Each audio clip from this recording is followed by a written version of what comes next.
जय मसीह की साथियों, परमेश्वर का अनुग्रह एवं दया आप तमाम वीडियो देखने वालों पर होती रहे, यीशु मसीह के नाम में आमीन।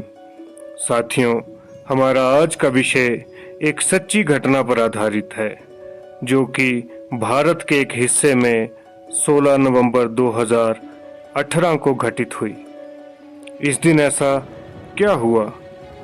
आखिर क्यों परमेश्वर का सुसमाचार सुनाने गए इस 27 साल के लड़के पर आदिवासियों ने तीरों की बौछार कर दी और मार डाला? ये आदिवासी प्रजाति सभ्यता से कोसों दूर है। ये जंगली लोग बहुत ही आक्रामक और खतरनाक हैं। ये इतने पीछे हैं कि अभी तक ये आग जलाना तक नहीं जानते। खेती भी इन्हें नहीं करनी आती। ये हम जैसे नहीं हैं, हमसे बहुत अलग। इनकी क्या भाषा है कोई नहीं जानता, ये खुद भी नहीं जानते। और जॉन एलन चाओ ऐसी एक जनजाति को सुसमाचार सुनाने को निकल पड़ा और कभी वापस नहीं आया। हम पूरी बात विस्तार से समझते हैं, आप वीडियो में बने रहें। ये कहानी एक 27 साल के नौजवान की है जिसका नाम जॉन एलन चाओ है, जो कि अमेरिका का नागरिक था। जॉन यीशु मसीह से बहुत प्रेम करता था और परमेश्वर के सुसमाचार के लिए नई नई जगहों पर जाता था। इसे घूमना पसंद था। ये कनाडा, अफ्रीका आदि देशों में भी परमेश्वर का प्रेम बांट चुका था। जॉन एक डॉक्टर भी था और पर्वतारोही भी था, या यूं कहें कि जॉन एलन चाओ एक मल्टी टैलेंटेड और पढ़ा लिखा लड़का था जो यीशु मसीह से बहुत प्यार करता था और मिशनरी ट्रिप्स की भी ये अगुवाई करता था। एक बार जॉन एलन चाओ भारत के अंडमान टापू में टूरिस्ट वीज़ा लेकर घूमने आया। जैसा कि आप जानते हैं कि जॉन एलन चाओ अमेरिका का नागरिक था और पढ़ा लिखा और एक कामयाब इंसान था। जॉन एलन को एक दिन इस आइलैंड, इस टापू के बारे में पता चला जिसका नाम है नॉर्थ सेंटिनल, जो कि अंडमान निकोबार में स्थित है और भारत के अधिकार क्षेत्र में है। यहाँ जाने पर भारत सरकार ने पाबंदी लगाई है, बैन लगाया है। कोई भी यहाँ नहीं जा सकता, क्योंकि आज दिन तक जो भी यहाँ गया है वे जिंदा वापस नहीं आया। जॉन एलन चाओ के मन में इस आदिवासी प्रजाति को सुसमाचार सुनाने की एक तीव्र इच्छा थी। जॉन चाहता था कि ये लोग भी यीशु मसीह को जाने, उसके प्रेम को जाने और उद्धार प्राप्त करें। और इसी इरादे से जॉन भारत आया और अंडमान में कुछ दिन रहा और इस आदिवासी प्रजाति के बारे में जानकारी इकट्ठी करने लगा।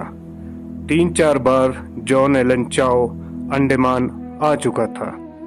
ये इलाका प्रतिबंधित इलाका था जहां जॉन जाना चाहता था। जॉन एलन भारतीय नेवी से बचते बचाते वहां पहुंचना चाहता था और जॉन एलन चाओ ने कुछ मछुआरों को पैसे देकर कहा कि वे उसे नॉर्थ सेंटिनल टापू के पास उतार दें। जॉन अपने साथ अपनी छोटी कश्ती भी ले गया और कुछ जरूरी सामान जैसे सूखी मछली, safety pins, first aid kit, football और जॉन के साथ थी उसकी बाइबल। जॉन जैसे ही अपनी छोटी नाव में बैठकर नॉर्थ सेंटिनल टापू पर पहुंचा, वहीं कुछ आदिवासी लोग उसके सामने आए। ये दोनों एक दूसरे की भाषा नहीं जानते थे। उनके हाथों में धनुष बाण थे। जॉन ने कहा कि वे उनसे प्रेम करता है और यीशु मसीह भी उनसे प्रेम करता है, लेकिन ये आदिवासी नहीं समझ पाए कि जॉन क्या कह रहा है। उन आदिवासियों में से एक ने जॉन की कश्ती को ले लिया और जॉन एलन चाओ पर एक दूसरे आदिवासी ने तीर से हमला कर दिया। वो तीर जॉन की छाती पर लगने के बजाय जॉन की बाइबल पर लगा और जॉन वहां से जान बचाकर भाग गया और 1 किलोमीटर दूर तैरकर अपनी नाव तक पहुंचा और वापस आकर परमेश्वर का शुक्र अदा किया और अपनी डायरी में कुछ लिखने लगा कि ये लोग खतरनाक हैं और परमेश्वर से दूर हैं। जॉन ने एक चिट्ठी, एक संदेश अपने माता पिता और दोस्तों को मरने से ठीक 1 दिन पहले लिखा। उस चिट्ठी में क्या है, कुछ ही देर में मैं आपको पढ़कर सुनाऊंगा। इसके बाद जॉन अपनी जान बचाए जाने के लिए परमेश्वर का शुक्रगुजार कर रहा था। जॉन अपने नए जीवन को देखकर खुश था, लेकिन इन लोगों को परमेश्वर का सुसमाचार सुनाना जॉन की प्राथमिकता में था। जॉन एलन ने अपनी जान का जोखिम उठाकर अपनी जान की परवाह किए बगैर एक बार फिर नॉर्थ सेंटिनल टापू में जाने का फैसला किया। सुबह सुबह का समय था।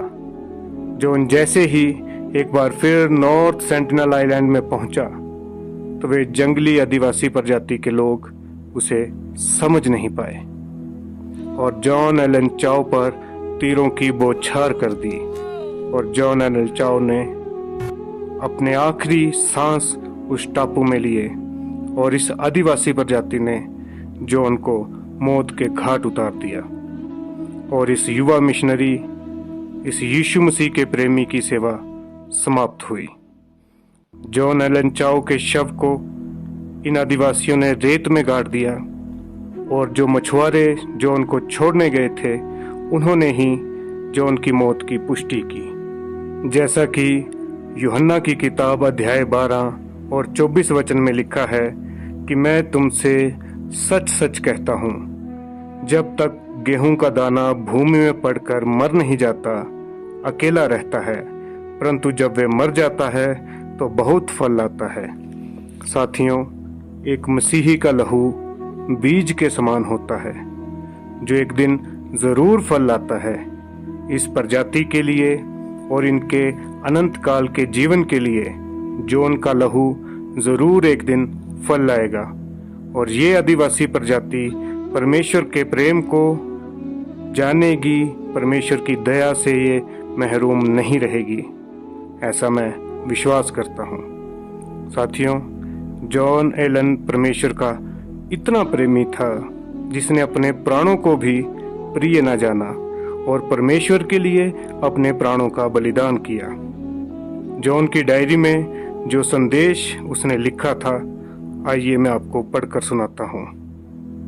आप लोग सोच रहे होंगे कि मेरा दिमाग ठिकाने नहीं है जो मैं इस क्रूर और खतरनाक आदिवासी प्रजाति को यीशु मसीह का सुसमाचार सुनाने जा रहा हूँ। लेकिन यीशु मसीह का सुसमाचार सुनाने के लिए मैं अपनी जान का जोखिम उठाने को तैयार हूँ। अगर ये आदिवासी लोग मुझे मार देते हैं तो कोई भी इन पर गुस्सा ना हो। परमेश्वर से प्रेम करते रहना और अपना जीवन परमेश्वर की आज्ञाओं पर जीना और अपनी बुलाहट को जरूर पूरी करना। मैं आप लोगों से फिर मिलूंगा जब आप भी ये जीवन पार कर लेंगे। इन लोगों का अर्थात इन आदिवासियों का जीवन कोई मामूली बात नहीं है। ये इनके अनंत काल के जीवन का सवाल है। मैं इंतज़ार नहीं कर सकता। मैं देखना चाहता हूँ इन लोगों को यीशु के सिंहासन के इर्द गिर्द अपनी भाषा में यीशु मसीह की आराधना करते हुए, जैसा कि प्रकाशित वाक्य अध्याय 7 और उसके 9 और 10 वचन में लिखा है। मैं प्रार्थना करता हूँ कि आप में से कोई भी इस संसार को यीशु मसीह से अधिक प्रेम ना करे, अर्थात संसार से इतना भी प्रेम ना करें, वरन यीशु मसीह से प्रेम करें। साथियों, यही असली सेवा है कि हम समय असमय तैयार रहें और परमेश्वर के लिए हर जोखिम उठाने के लिए हमारे मन तैयार हों। आज के मसीही कैसे हैं आप सभी जानते हैं। जॉन से सीखें कि वफादारी क्या होती है और क्या कीमत है परमेश्वर के वचन की और उसके सुसमाचार की। अपने आप को जांचें और व्यर्थ की बातों से बचे रहें। परमेश्वर को अपना जीवन समर्पित करें और उस महिमा के मुकुट के भागी बने जिसकी प्रतिज्ञा परमेश्वर ने की है। परमेश्वर आप तमाम वीडियो देखने वालों पर अनुग्रह बनाए रखें। यीशु मसीह के नाम में आमीन।